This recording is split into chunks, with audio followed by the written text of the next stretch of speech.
शरह कशफ और महजूब में बयान की जाती है कि एक सूफी अमीर है या फकीर। तो हजरत बयान फरमाते हैं कि सूफी वो है जो मुफलसी में अमीर नजर आए, भूखा है तो मुतमईन दिखाई दे, गमगीन है तो खुश दिखाई दे, उससे उसके सदक, कनात और राजी बर रजाए हक का सबूत मिलता है। हजरत सैयदना अली बिन उस्मान अल हजवेरी रजी अल्लाह ताला अन्हु फरमाते हैं कि यही जुमला मशाइख की रवश रही है।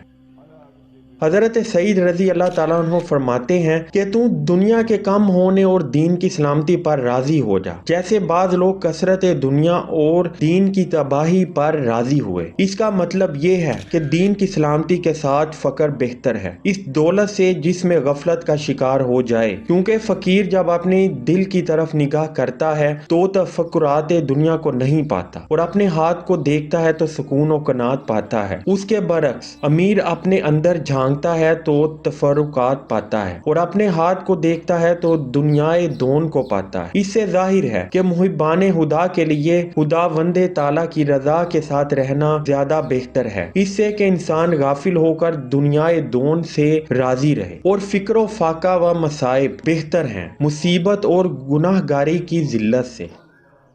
इसलिए जब गाफिलीन पर कोई मुसीबत आती है तो वो दुआ करते हैं कि मेरी दुनिया सलामत रहे, और जब दोस्ताने खुदा पर मुसीबत आती है तो वो दुआ करते हैं कि या इलाही मेरा दीन सलामत रहे, क्योंकि जब दीन में बका है और तन मुसीबत में मुब्तला है तो बलाए तन खुशी से बर्दाश्त की जा सकती है, लेकिन अगर दिल गफलत में है और तन नेमत में गर्क है तो वो मुसीबत बन जाती है। दर हकीकत किल्लत दुनिया पर राजी रहना कसरत दुनिया और कसरत दुनिया पर राजी रहना किल्लत दुनिया है, क्योंकि उस वक्त उसकी किल्लत भी कसरत बन जाती है।